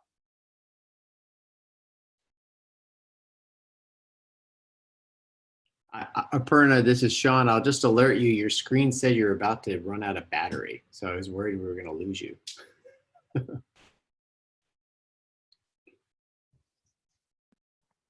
And maybe while we figure out if we're able to get the screen back, are there any questions from Sean, Juan, or Laura? Yeah, I mean, I think this is an exciting area, and I think you are going after a growing trend. So I'd love to, see how things develop here. But I think like Juan, I'm just trying to understand the distribution model. So is there a clear play where you're do you have a vision of you're giving away hardware and you become pure software, or what's the kind of vision of where this company is going, or will it always be a commingled kind of bundle? Or that's what I'm trying to get a view for. Yes, our current focus is actually primarily on the AI engine. We decided not to go to the market with a hardware platform because there were so many off-the-shelf sensors that we could use. So we've been focused only on the AI part. We have a very strong partners with 3 companies that supply the hardware for us. So in the last, ever since we launched our product in November of last year, won some awards out of the way, but fast tracked to 100+ installations within 90 days. And then the COVID hit, so we had to stop because we couldn't enter people's homes anymore. But we have a solid backlog of 2,000 installs that we have to clear and reach our 1 million ARR goal by mid of next year. The time shift was only because of the COVID challenges. So this is our team. We have a team with proven track record. All of us, we have worked for some of the best companies in the world. We have created some of the world's best products, scaled them to have hundreds of millions of users, and also done billion-dollar exits. But most importantly, all of us have gone through the experience of being family caregivers to our parents and grandparents, and we bring that visceral experience into how we want to solve this problem, and which is seriously a very much neglected space in the industry today. Back to our business model, it is again SaaS-based. So we sell directly into nursing homes right now. We recently also diversified into selling to physician groups because we were able to add an FDA-approved component into our sensor kit, which then allows them to bill Medicare for the product. So the product goes free for the client, but we get reimbursed from the physicians. And we are actually in talks with a large insurance company right now in terms of coming up with a model to reach out to the general population, primarily because they see this more as a risk mitigation tool. In fact, we have our first customer was one of the largest Medicare administrator for the state of Kansas, and we've rolled out our solution to almost 60 of their clients right now, and we are planning to roll out 500 more through the rest of the year. Huge market opportunity. Long-term market itself in its own is a $450 billion market just for US. But we see us progressing from nursing homes. Primarily, we were lucky to get nursing home as a beachhead, but we expect this trend to change because more and more people are opting to age at home. But I think, and our product is ambidextrous in that it can work both in a nursing home or in a regular home. So we are currently trying to raise $2 million. Our goal is to fill our pipeline and close on some of the installations and get to our revenue targets and then prepare for Series A. Wonderful. Do we have any other questions from the judges?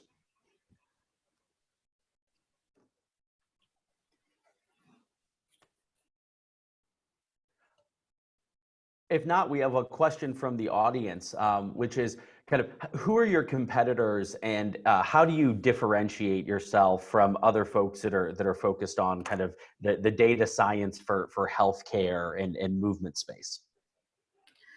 So we see the market, especially in the healthcare and healthcare AI, is extremely fragmented at this point of time.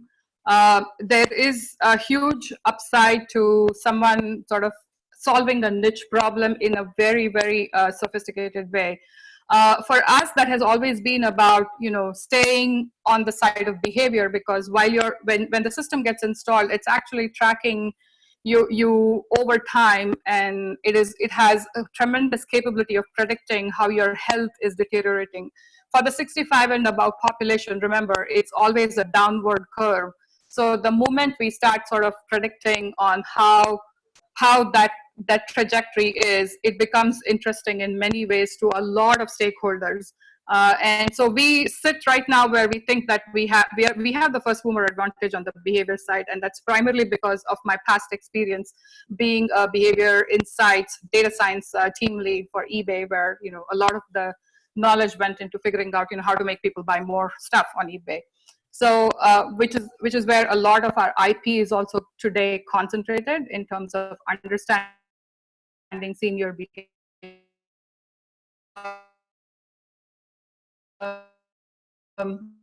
it's a fascinating space. We're learning a lot as we go, and what else needs to be done to address this market.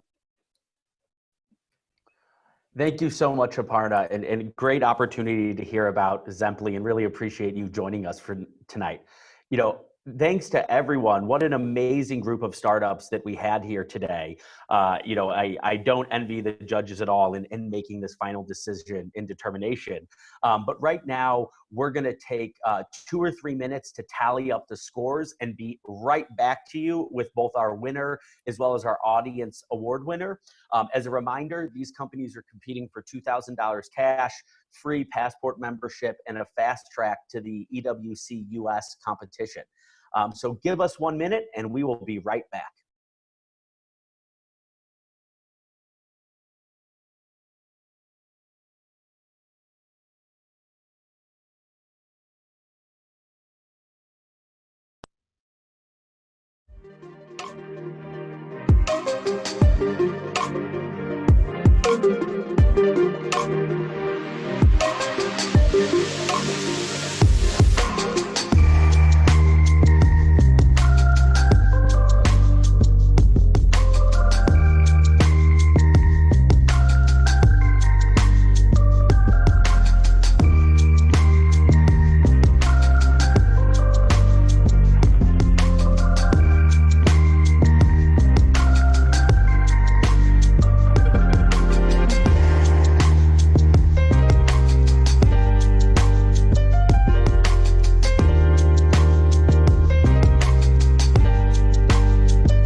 Good evening again, everyone, and thank you so much for giving us a couple minutes to finalize up scoring. It was a difficult process because it really was an incredible group of early stage companies.